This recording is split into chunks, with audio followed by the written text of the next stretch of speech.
you. So we can all agree that West Ham playing on a Monday night is fucking shit. It is fucking Yep. shit. Oh. Oh my God. I don't know what happened. Nobody's going to hear what noise that was. Awful letters. So we're back from a week's break because international duty is fucking shit and Clive was travelling. So we Because just Clive's didn't fucking do shit. an episode. Thank you.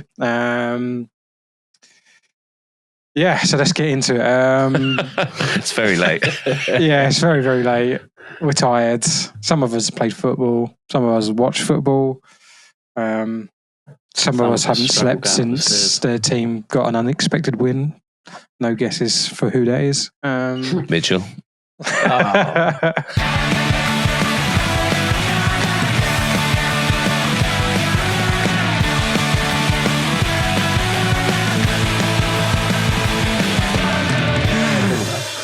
And we'll start with them. Manchester City, Tottenham. Luke, take it away. Oh. Not that anyone wants to hear this. Okay, yeah, I guess not. You know, how do I start this? What a game! What a game! Don't get wrong. First 10, 15 minutes, I was a little bit worried. Haaland didn't have his shooting boots on. Thank fuck for that. He left them at home. But performance. What a performance from Tottenham. And I don't say that often.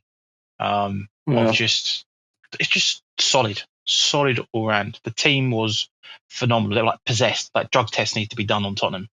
Yeah, drug tests at the end of that game. They were just. I mean, come on. At the beginning of the game, who looked at that lineup and was like, Tottenham are fucked. Like your centre halves, yeah, for sure. Yeah, we everyone thought Tottenham are going to concede in this game. Like they were already a bit, thingy at the back, even with the best back four that we've got. Sticking Ben Davies and Dragusin in there. Dragusin's been making mistakes left, right, and centre. And then Ben Davies has always been good for us, I'd say, as a cover.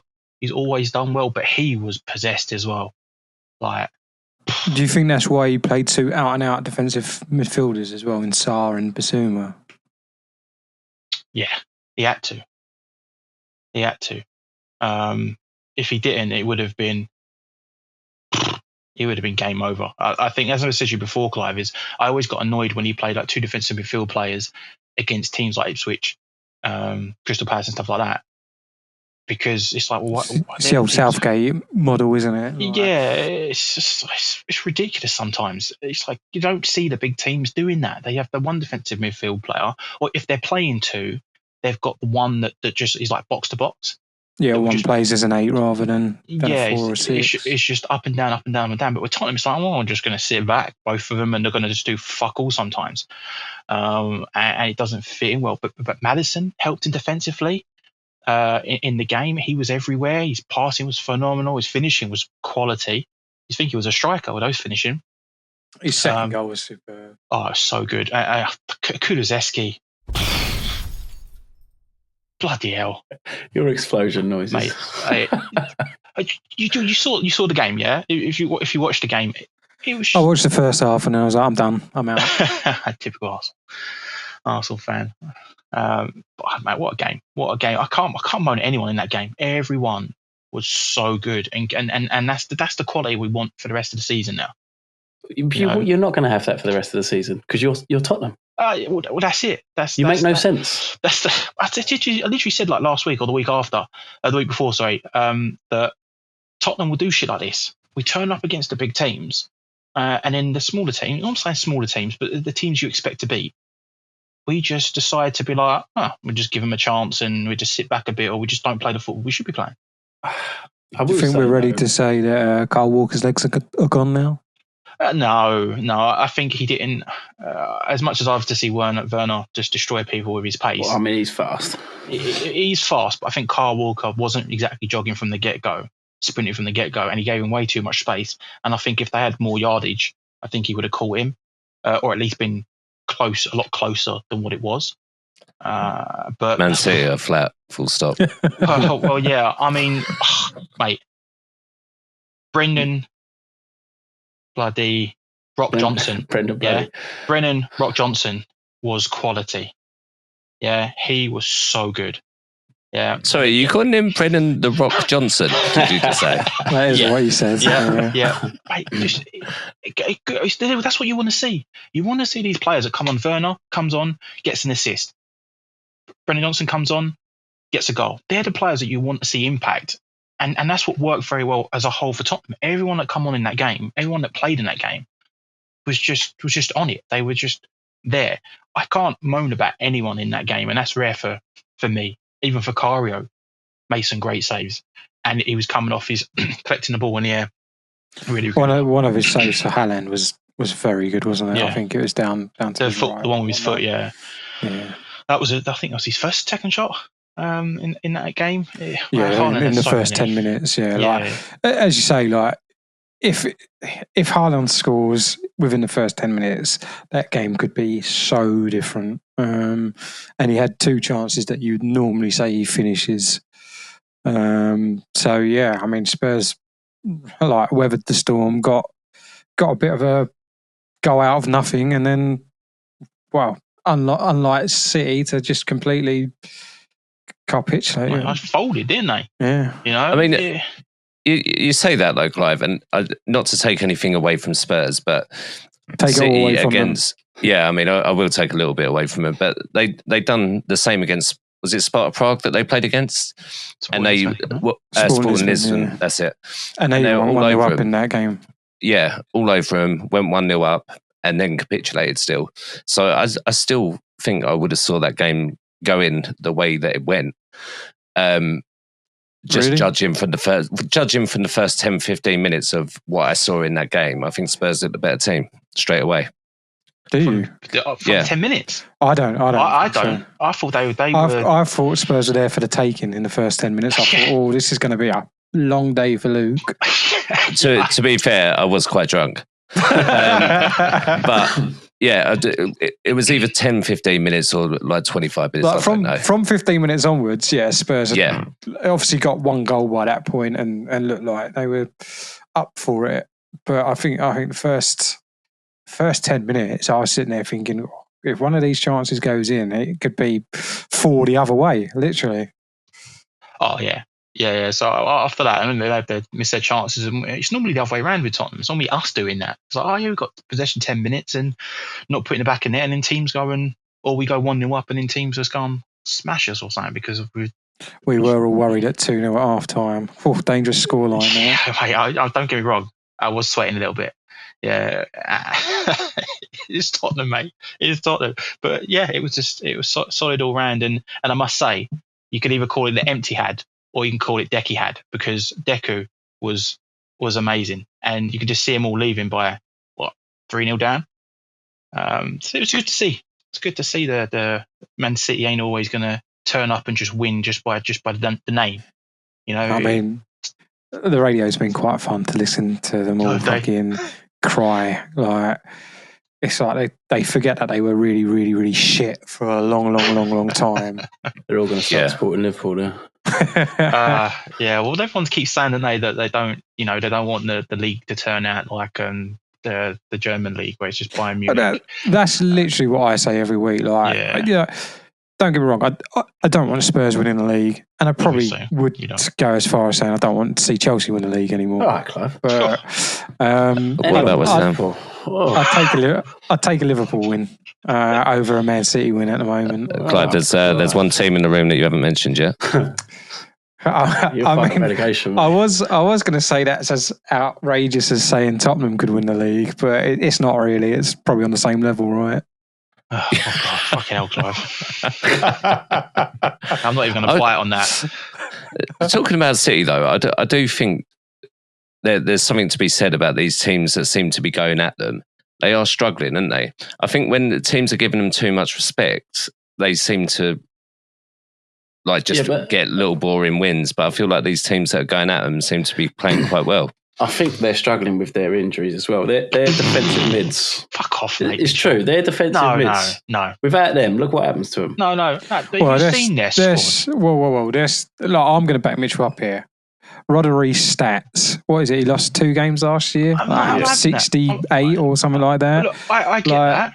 They are a completely different team. She's out at the moment. It's always the same with Man City. It's always the same. When Man City get injuries, oh, fuck me, Man City, they're not doing well because of injuries, yeah. But when teams like Tottenham, Arsenal, Chelsea, West Ham, whoever it is, they get injuries, like, oh, well, that's just the way it is. That's just unfortunate. Everyone gets injuries. But Man City get fucking one defensive midfield player. Well, Kevin De Bruyne has been out for a long time as well. Mate, they've like 2 billion, mate. I agree with you, because and it goes back to what Neville was saying when Arsenal played like Liverpool and we had a couple of injuries or whatnot. It's like Gary Neville was banging on about this is when Arsenal need to show their real character and blah blah blah. They need to get results. Blah blah blah. It's like, well, injuries aren't an excuse. Well, they are. Don't get me wrong, they are. But as you say, Man City have got a huge squad of what most people would envy in regards. Like Kevin De Bruyne was on the bench to start. Grealish was on the bench to start. Nathan Ake was on the bench to start. Like these are, like I'm not going to say world class, because Grealish and Ake I don't believe are, but they'd walk into most Premier League teams. Exactly that. And I think if you look at both teams there, if at the starting lineup on both teams of the Man City, I know you're saying about injuries and stuff, but look at Man City squad now, Tottenham squad. Yeah, who gets in whose team? Yeah, and what Tottenham player gets in that Man City team right now? And you look at, I don't like doing it, but you look at that Tottenham squad and you go, all right, two very key players, both centre halves out. Yeah. You're playing with your backup centre halves, so there's injuries both ways. It's not an excuse. And how many times have we said, even on this podcast, Man City's B team would beat most teams in the Premier League, right? Exactly that. So that's what I mean. And because a lot of things, they see this, and I see this. Even Alex said on coming out of football, he goes, "Well, do you reckon Man City just had a bad day?" It's like, don't always just take it. They've had 4 in a row. I was going to say they've had about 5 weeks. Exactly that. Don't just take it as like Man City just didn't turn up that day and the other team just got lucky. No, we played some really good football in that game. We took our chances when we needed to. We were solid. But it's the difference between Spurs against Leicester and Spurs against City, right? You don't get me wrong, the possession and stuff like that is completely different. Like Man City dominated the ball like they would at home. They always do. But you actually took your chances for once, and that's what you've been asking for pretty much every other game this season. Oh, exactly that, yeah. So we're not been putting them in, and like you look at, I know we're going on a little bit with the Tottenham game, but looking at the stats, aerial duels. I know we've got to say consistency. Man City 66%. We only have 33. We actually made more tackles just because they were, we was on the back foot at the beginning. Possession 57. Total shots they had 23. We had 9. Yeah, but look at you had 9 shots, but 7 of them were on target. Oh yeah, that's what I mean. That's incredible. I know. They're 23. They only had 5 on target. That's mental, isn't it? And it's not like Tottenham to do that. And we scored 4 of those. So I can't. Well, I said it was a good clinical game for Tottenham all round. It was great. Very happy. You have got the most goals this season. Yeah, I know. Goals for. He keeps banging on about that as well. It's such a strange team. I can't figure it out. Because people always want to find something in Tottenham to slag down and do whatever. Because yes, we're not in the top 4 at the moment. We're Tottenham. So the next question is: you still think top 4's? I mean, it's very achievable at the moment. I think I put Tottenham in the top 4, didn't I? You did. Yeah. I did. Yeah. That's why I'm asking the question. I'm still sticking with that. I'm still sticking with it. The way it's going is weird at the moment, Clive. This league. You might need to ask me. It hasn't settled yet. It hasn't settled, and I think 8 points is still not enough for Liverpool, in my personal opinion. I really do. I think Christmas will come around, winter, and there'll be like close games, like 3 or 4 games tend to get played in or 7 games in 2 weeks, or whatever it is. There's some stupid stat normally comes up at Christmas, where people get injuries. I think I touched on it. Like, don't get me wrong. I said last week or the week before, I think 9 points is too much. And then I look at our fixtures and what we've played. And then I look at their fixtures and what they've played, and I just think, well, if we have a good period now, which hopefully we will, because we've got through a lot of hard fixtures, and being chasing rather than being chased, I think hopefully gives us a bit of an edge. Stop dreaming, Clive. Stop dreaming. It's over, man. We're all football fans, right? We've got a dream. As much as I love to say it's over for Arsenal, because I don't want to win the league, I just think 8 points isn't enough at the moment. I think it's still anyone's game in between those 3 teams, Man City, Arsenal and one of your 4 teams, Chelsea. If they can keep going. Oh, changing your tune. Oh, here he is. I'm looking forward to this one. But I'm done on Tottenham. I could talk for hours. I'm done on them. We're all good. We don't need to keep talking. It's all right because Fulham will be above you by the end of next week. Mate, don't. Let's not go there. Don't get me started. If Arsenal win the league this season, I will thank Tottenham for their 4-0 home win, away win against City. So. You're welcome. So let's go over to their second win of the season, West Ham, or third win, second or third? Third win. Yeah, Lopetegui. Not laughing now, are you, bitches? I think it is the fourth win as well. It is isn't the fourth win, yeah. Wait, Ipswich, Palace, Newcastle. Who else was there? What was the other one? Pull up the prediction spreadsheet. He beat Man United. Oh, that was it. Yeah, sorry. I completely forgot about them. They're easily forgettable. Yeah. What a game. let's just bear in mind that me, Luke, and Mitch have not seen any of it, so it's all on you. This. Okay, well, all I can say is it's the best that we've played all season. You're by new a Barcelona, long stretch, right? Mate. Some of the football we were playing was unbelievable. I've been looking for differences, to be honest, throughout that game. And bear in mind, I've only watched it live, so I haven't managed to analyse everything that's happened or whatever. Not that I manage to normally either. But I'm just at least got an excuse. You might actually want to watch it again this time. Yeah, exactly. But yeah, I think a big difference in this game was Paquetá turned up. He was brilliant in the midfield. We also started with Soler and Souček, which I think might be the second time. I'm not sure if actually Soler's actually started alongside Souček. But yeah, we were just absolutely brilliant. Like we just completely different to every other game. Everyone looked like they knew what they were doing. Bowen was brilliant. Looked up for it. All of them looked up for it. The amount of duels in midfield that we won was aerial duels. A combination of duels, Luke. Sorry, I don't have the exact stat of aerial duels, much to your disappointment, I'm sure. I can find it. I'm sure you can. But yeah, it was just, it was brilliant. And I'm so happy to see it because even in our wins this season, you've got the game against Manchester United, which we was lucky to win, really. Very lucky, dodgy penny, yeah. Yeah, Ipswich game, we won 4-0. I still wouldn't say we really set the world alight in that game, to be honest with you. Just all the other games could have easily gone the other way, is what I mean. Probably minus the Ipswich game, really, because it was too much of a score difference. But I'm not saying that this game was perfect, because it wasn't. There were moments in the first half where I nearly shit myself on numerous occasions, just little dodgy decisions in defence. Fabianski had a couple of moments where he took an extra touch and stuff like that. But overall, yeah, it was good to watch. Which I have not said. First goal as well. Wan-Bissaka's first goal. 68% of his goals are scored against Newcastle. 2 of his 3 Premier League goals. Says he had the stats. Yeah. He obviously noted that down as soon as whatever commentator said it. Oh, I like that one. Actually, I think it was someone in the group chat said that. Watch it back, boys. I really enjoyed myself watching it. It was great.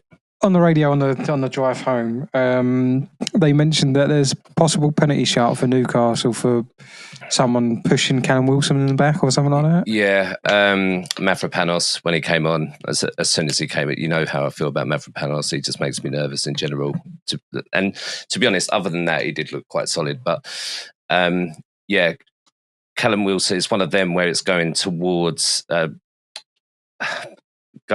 like the going out of play towards goal, and Callum Wilson's goal side of Mavropanos. Mavropanos has tried to get towards the ball and kind of pulled him a little bit. Could have easily been given. It's a dodgy one, but was it push or a pull? I can't remember, to be honest. I think it was a push. Because, I mean, if it's a push, pushes in the boxes don't count in Newcastle. So I just want them to remember that. Actually, I think it might be a pull. But either way, I think it's one of them. You look at it, I wouldn't say it was a dead set. I don't think Callum Wilson's getting to the ball. But equally, it was stupid from Mavropanos, in my opinion. So possibly got away with one. Yeah, possibly got away with one. We definitely got away with a couple in the first half. Not in terms of penalties, but in terms of giving the ball up.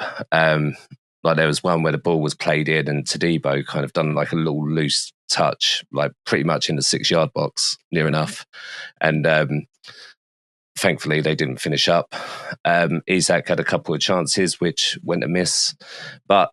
I mean, Newcastle were a good side, so I wasn't expecting to go in there and, just have it all one way and we would win 2-0. Well, I was actually expected. Sorry. Don't drop points at home very often either, do they? They're very good at home. So yeah.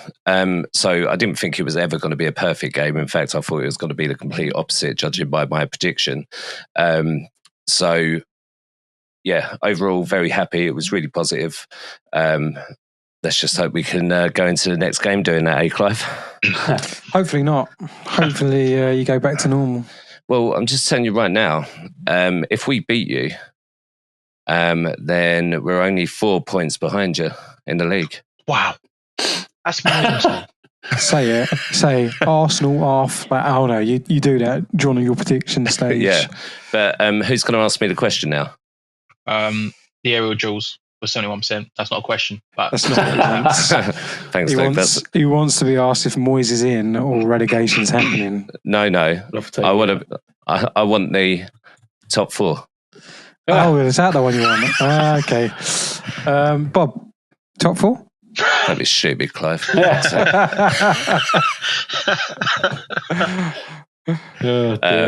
But yeah, it was really positive, and I'm really happy. In a much better mood tonight than I thought it was going to be. So, sorry if you've already kind of half touched on it. Was there a style of play? Was there identity? Yeah.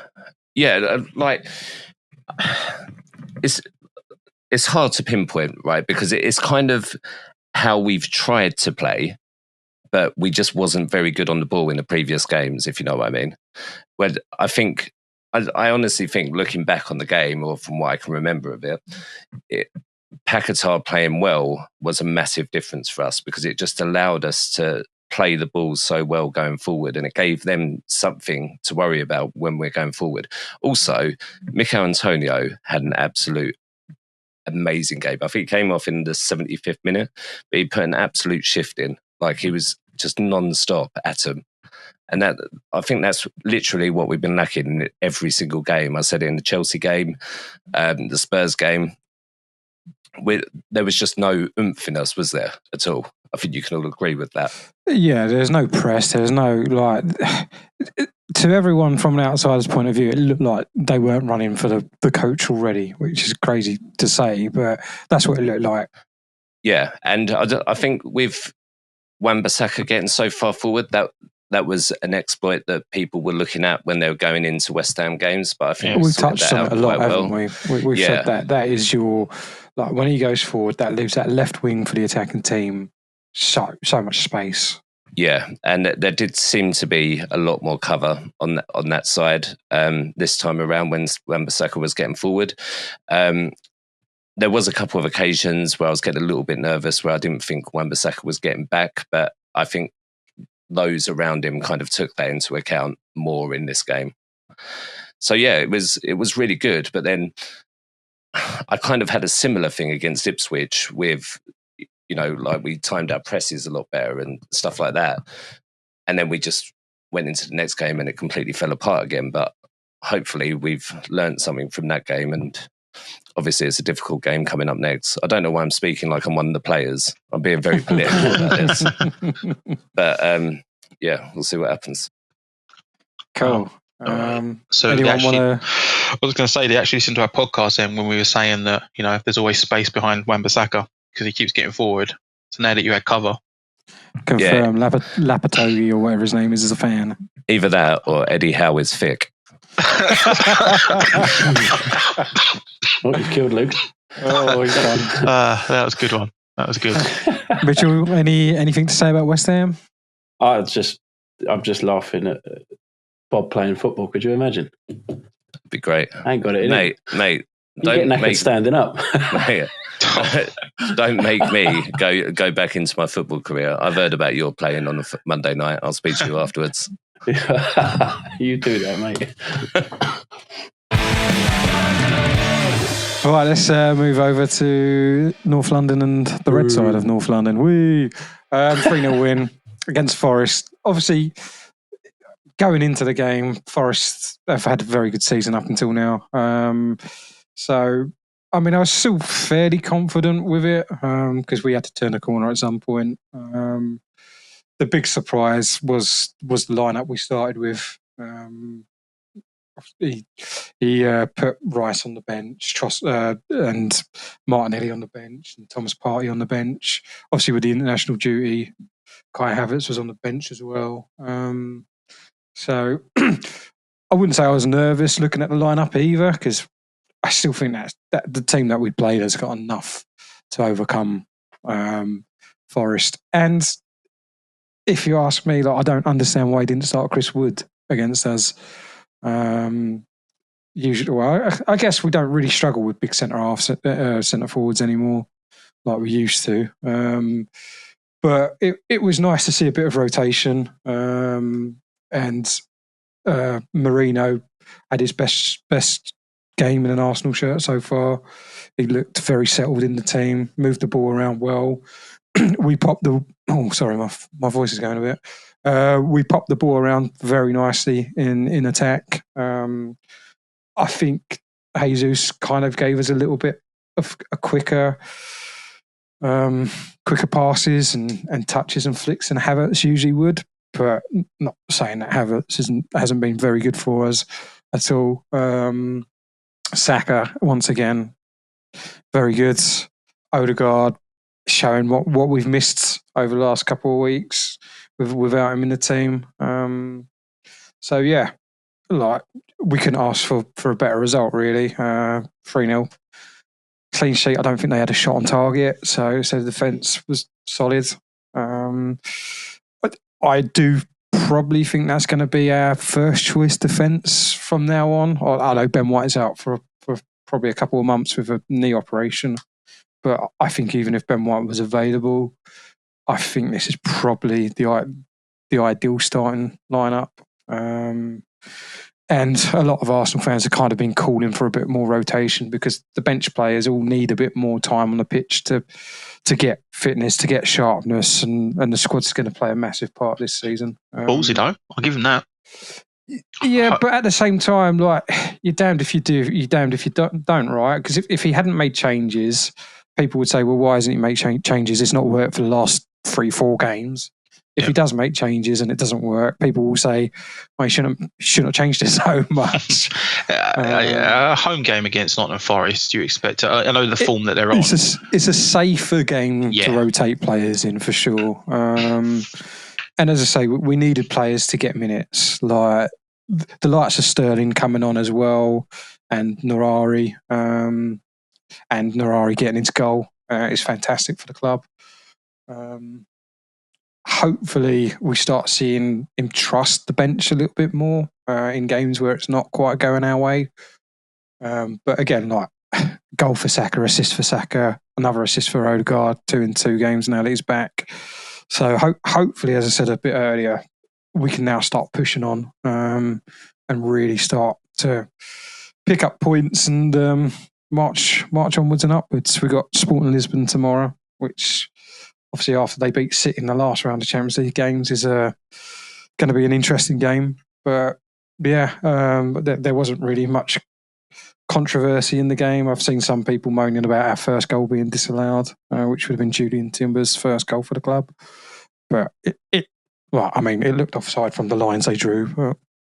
we all know my opinions on officiating and woe it's me and go on Mitchell. And we were able to keep 10 men on the pitch, which is always good for Arsenal. We got some early bookings though. Yeah, Jorginho. Like again, me being a biased Arsenal fan, being near and picky. Jesus got a yellow card for his first tackle. Jorginho got a yellow card, which he did put his hands on the player, but the player went down very easy. Soft. And Saka got, I can't even remember what Saka got a yellow card. Oh, a high foot when the player ducked into it. But yeah. Talk to me about yellow cards, Clive. That's not, you boys love them. It was just for once a nice plain sailing game, really. As I say, I'm happy for the subs as well. Sterling getting an assist after coming on. Hopefully gives them all a bit of confidence. Not having to bring Rice on at all was nice. I think he broke his toe against. I think he broke his toe against Newcastle. So hopefully he gets a little bit of rest. And Thomas Partey looked good when he came on in the number 6 role. Oh. Yeah, it was a great goal. Let's keep going. Let's keep going, boys. Fuck Arsenal. I agree with you. I agree, but mate, I hate to say this. I really do hate to say this. Fucking Odegaard and Saka at the moment. They just understand each other, right? It's ridiculous. They just know how to play to each other, and like as I say, like when we've without Odegaard, like even against Chelsea in the couple of the last games. I don't know what we've been trying to do with Havertz and Trossard because they've both kind of been playing a false 9/10 role and swapping between them, and it just really didn't. It wasn't fluid. It wasn't balanced. It didn't really work. But I don't think we personally struggled without Odegaard up until the last 2 matches, either the Milan game and the Chelsea game. But that is when, not the Chelsea game, the game before, because he played against Chelsea, the Newcastle game. But the other thing as well is Marino coming into the team. We had a bit like when Rice first joined, where we didn't really have the balance with Rice in the team. And it's going to be interesting to see what the squad's like with Odegaard, Marino, Rice, and Partey all available. See what he does.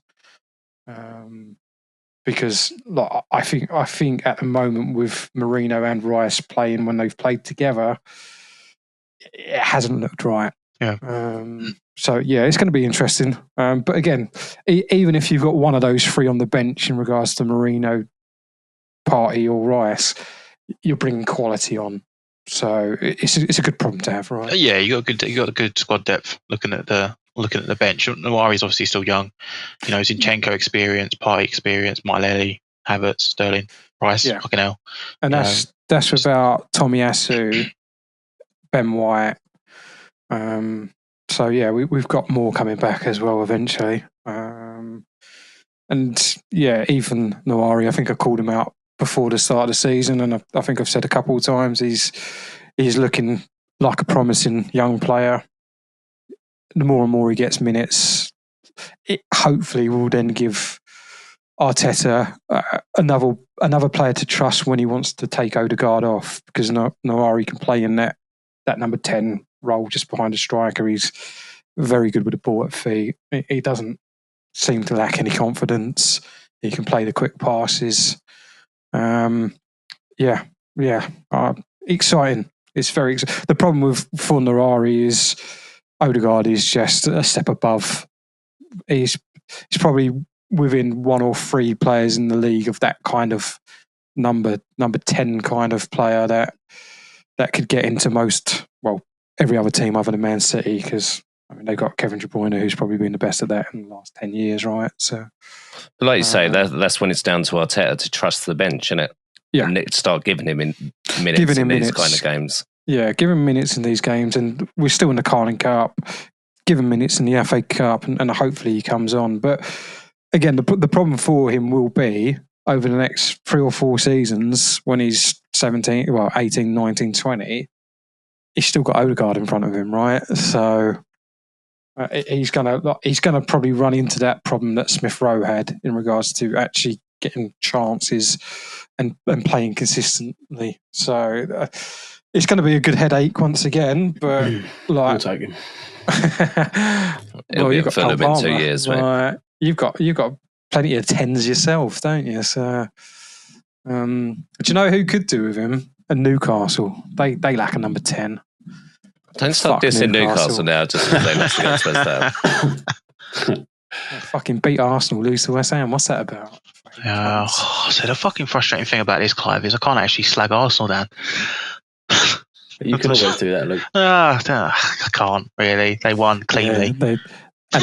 And they beat Tottenham as well. So well, I mean, I can't fucking bear it. You got lucky. There you go. Then you can start me off if you want to. Let's move on to Chelsea, Leicester. Unless anyone else wants to talk about Arsenal, because I can talk about them all night. Yeah, fuck Arsenal. All right, Chelsea, Leicester, Mitchell, go. Chelsea. I can sum up. Sorry. Excuse me. I can sum up the game in one sentence, right? We dominated that game, but unconvincingly. It's the best way I can put it. It's almost like we didn't want to win, or I'll tell you what it is. It's almost like someone's listening to this podcast and they heard what AI predicted and they were thought, right, we need to make this happen.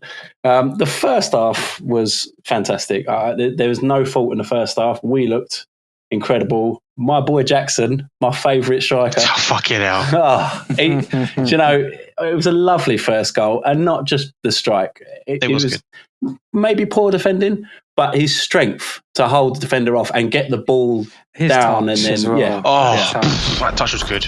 Yeah, he's looking. You don't deserve him. Maybe I don't deserve him, but Chelsea deserve him. He's impressive. I'm enjoying watching him. Confidence, mate. Confidence. Yeah, it definitely is. Definitely is confidence. And then the fucking Ndidi challenge. The studs. Oh my god!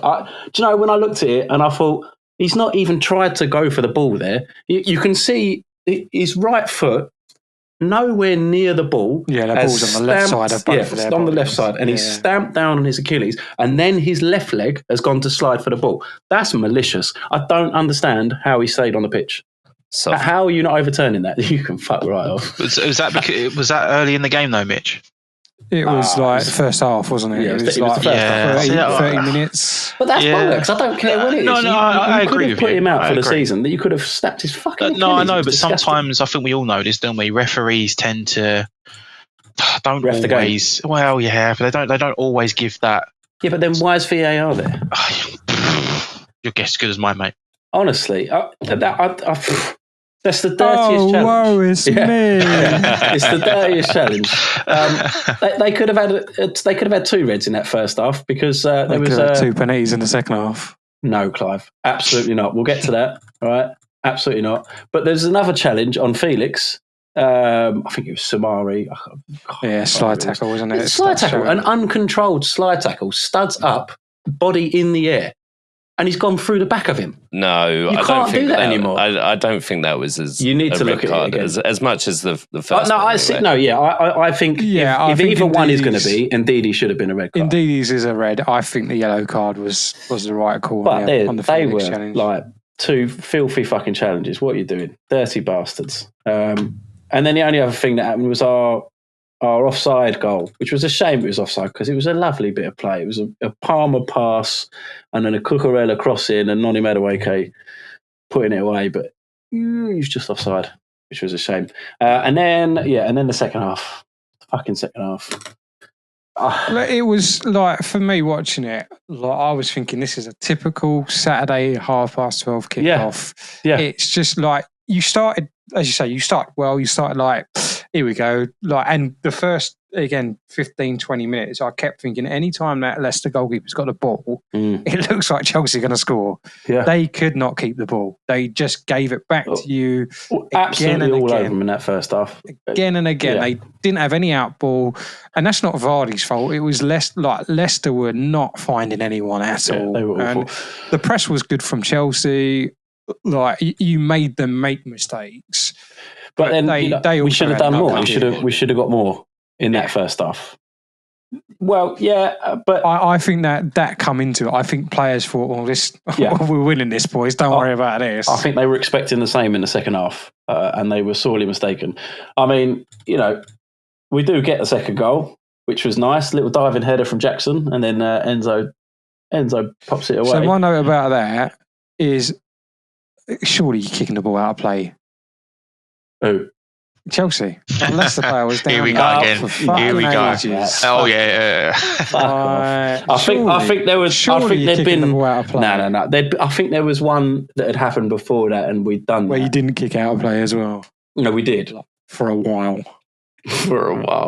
But fuck that shit. You're not obliged to do it. Fuck them, and then you go and get the goal.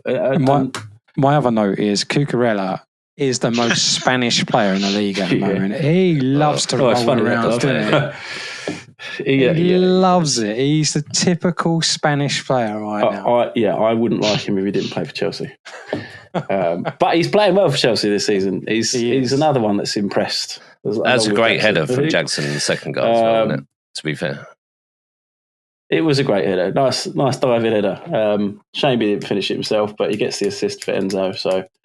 Yeah, that was nice. And Enzo, he's come in. Does he's had not a good game. Get the assist. What do you mean he doesn't get the assist?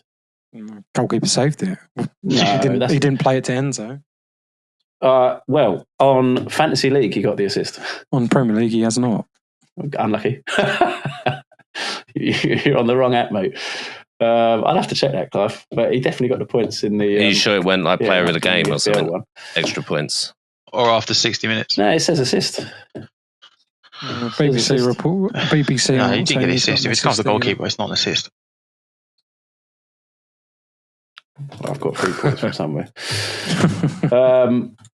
But no, he impressed anyway. He did well to fucking get that chance in the first place. And then the penalty shout, the first penalty shout.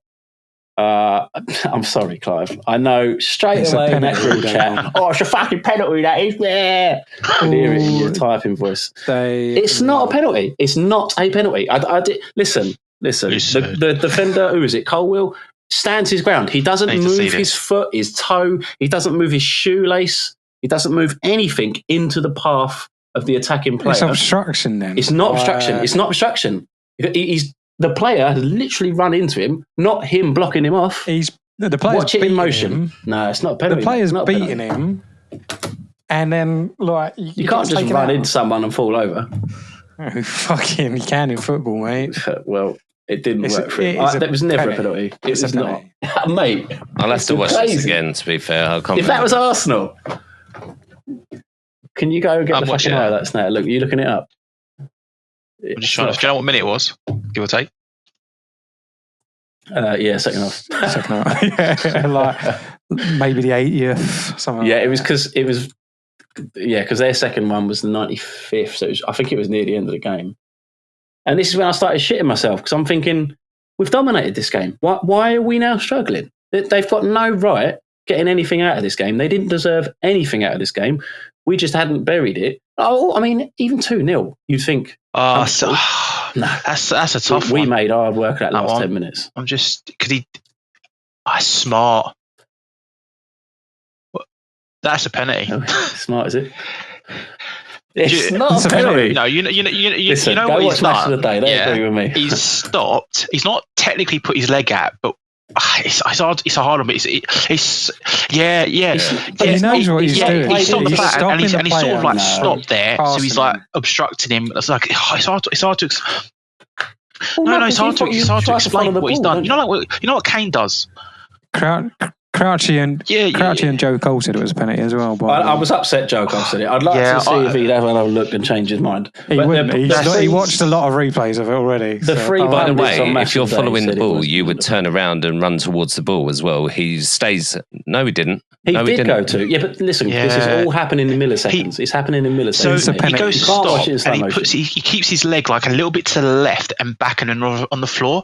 Mate, he does, but it's so subtle. It's subtle. No, it's so subtle. That's the thing. That's what strikers do. They do like a subtle. Well, and that's the thing is the Leicester player doesn't try to win it. Like the Leicester player's not throwing. It's a natural action towards the defender. No, he's throwing his body towards the defender. He's beating him. He's like, I know. No, because there's another Chelsea defender there, right? So he's like, I know.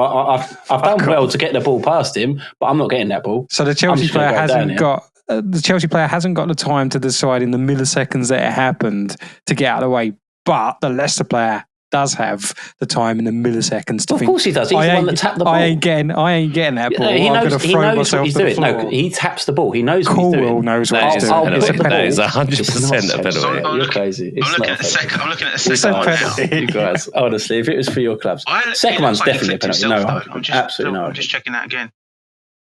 No, he did. I can't remember who it was, but he definitely caught him. Was it a sub that come on? I can't remember who it was. Should have been a red card as well, shouldn't it? Fuck off. You're outrageous. Denial of a clear goal scoring opportunity. You're in fucking denial. It shouldn't have. No, and I'll tell you why it shouldn't have, because AI predicted 2-1. And that's the only reason that happened. That's the only reason that last 10 minutes happened. Yeah, I don't know, man. I don't know. Chelsea, we're fucking weird, aren't we? I mean, yeah, we look comfortable and then uncomfortable very, very quickly against a team that had no right to get anything out of that, which obviously they didn't in the end, but it was squeaky bum time for 10 minutes at the end and it didn't need to be. So, yeah I agree. I think you kind of rid your luck at the end of the game, but you made it all yourself. Like you never got out of second gear, really. Yeah. I don't know what they were expecting in that second half, but they went off the boil a bit. And I've read? Well, I think I saw a headline that they sacked Steve Cooper. Really? I'm not sure. Yeah, I heard that. Yeah. I don't know if it's BBC official yet, but I have read it somewhere. Got sacked, yeah. Yeah, it's off the Leicester's main website. Leicester City Park Company with Steve Cooper. Interesting. Moisey. I don't know how I feel about that. I don't know what Leicester were expecting this season. I mean, they're not in the relegation zone. I mean, I'd still tip them to probably go down. Did I tip them? No, I don't think you did. I don't think I did. No, because there's other shit around there. Yeah, there is. I mean, Wolves are starting to get a couple of results now. Palace were a bit unlucky to draw, but still drew. Ipswich have been looking really good. Yeah, I mean, they made their own problems. If you saw Southampton against Liverpool, all 3 goals they gifted them. So. Cool. Well, anybody else want to fuck Chelsea? Chuck in on Chelsea. So top 4, Mitchell. I mean, we're still the highest London club in the Premier League at the moment. You are currently. Know your place. Stay humble. Beginning to sound more and more like a Spurs fan as the weeks go on. Don't say that, Bob. Yeah. Fucking hell. Both got blue and white in their badges as well, don't they? I think you did. Yeah, we did it first. Arsenal also had blue and white in their badge. FYI. No, we like winning things. Oh. Right, so man, expected that one to kick off. Not gonna lie. Let's get it. So I'm not even going to bother to go over the England results. I think one of us got the first one. I got the second one right, and then one of us got the second one right. Nobody cares, Bob. All right. Did I get the first one right? No, I didn't. I said 3. It was 3-1 the first game. 3-0? I got that right then, didn't I? No way, it was 3-0. So let's recap. So let's recap the predictions that did not air. Bob predicted a 2-1 2-0 Newcastle win, didn't you? Or 2-0? 2-0 Newcastle win. So got 0 points. You here, boy? Luke predicted a 2-1 well. Tottenham win. So got one realistic. So got 1 point. Fucking Tottenham. Mitch predicted a 3-1 Chelsea win. Why didn't I go 2-1? Clive predicted a 3-1 Arsenal win, so we both get 1 point. Ooh. AI, if you hadn't guessed, Mitchell gave it away, predicted a 2-1 Chelsea win. You fucked it right up, Shit, Mitchell. Fucking hell. You keep losing points to AI. Like, you are the one that gives them all the points at the moment, Mitch. Well, yeah, but I feel like I'm going up the table, so it doesn't matter. I'll tell you the table in a minute, and you have gone up the table. Oh. So it predicted a 1-1 draw, Arsenal Forest, so got 0 points. It predicted a 3-1 Man City win. Unlucky. So got 0 points, and it predicted a 2-1 Newcastle win. So got 0 points. Can you ask AI if they're embarrassed by their prediction? I mean, sure you would do that? They are still overall. They are still on 42. That's criminal. 27. That so I don't think they are. If we ain't robots though. So. Well, so yeah, AI 21, 42 points, humans 27 points. The league table, there has been a change. Mitchell top on 8 points. Wait, no, I'm top on goal difference. Joint level. I'm top on goal difference. Points. Yeah. Oh, look at us. Clive is second on 6 points. And Luke is fourth on 5 points. Yeah, mate. It's getting there. Luke, I can't wait to see you in an Arsenal top. Oh, fuck off, mate. How am I supposed to predict 4-0 against Man City? Fuck off. Have confidence in your team, mate. Yeah. Be confident. Fucking hell. You should have heard him before the fucking podcast started. Oh, no. He literally said, I'm never gonna predict the Tottenham loss. Nope. He's not going to do it all season. All season. Well, listen, just be brave. Listen. Go, yeah, I've done it again, haven't I? Fuck you, Clive. Go brave and put Fulham 1-0. So, no. Luke. Yeah. Tottenham at home to Fulham. 3-0 win. Oh, you're going to lose 1-0. Probably. Can I get a bonus point if they lose 1-0? No. You don't get no bonus point. Wait, do I get a bonus point if Liverpool win the league for calling it at the beginning? You don't get no bonus points. Oh, fucking hell, that's bullshit. Smith Rowe will score, so it'll at least get 1 goal for Fulham. Smith Rowe get injured. Chelsea, Aston Villa. Chelsea at home to Aston Villa. You do me last. I'm struggling with this one, Clive. Excellent. I'm not going to try to influence you, but they are struggling after Champions League games, and it is a Champions League week. Yeah, and they've not been great their last 4 games. But then we're a bit hit and miss. Fuck off, mate. What? How are you hit and miss? You're third in the league. Okay, so yeah, all right. But the last 5 results for us: win, draw, win, loss. The last 5 of them is draw, loss, draw, win. Yeah, so you beat. So I'm just like, oh, fuck me. Do I be brave? Yes. Because I'll be honest, my initial thought was 1-1. They play Juve midweek, Wednesday night. I know you play Thursday night, but you change your whole entire team, so it doesn't even matter. What day do we play them? Sunday, because you play on Thursdays. I'm going to go 2-1 Chelsea. We are at home as well. Oh, I think it's going to be a draw, though. Come on to Villa. Fuck you. I predicted 2-0 Villa. Here we go. You're the home team. West Ham v Arsenal. What are you saying? West Ham are going to win 2-0.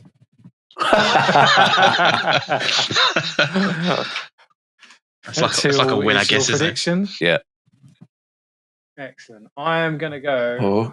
I'm not going to go as outrageous as we've done you last season, but I am going to go 3-0 Arsenal. Mate, you ain't watched he ain't watched the highlights yet. I'm not quaking in my boots. Right.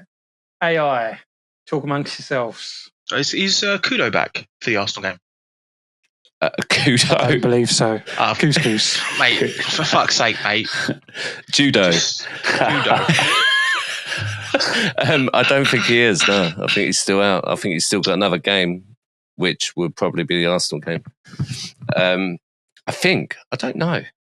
Although, I always forget his Somerville has been playing really well, to be honest. It'd be interesting, that game, because obviously Somerville plays down the left side, right, at the moment. Yeah, I think it's one of them where he's kind of attacking. Yeah, he's going to be attacking Timber and Saka's side. So I don't know how good he is at tracking back. I don't know if he's going to leave space there.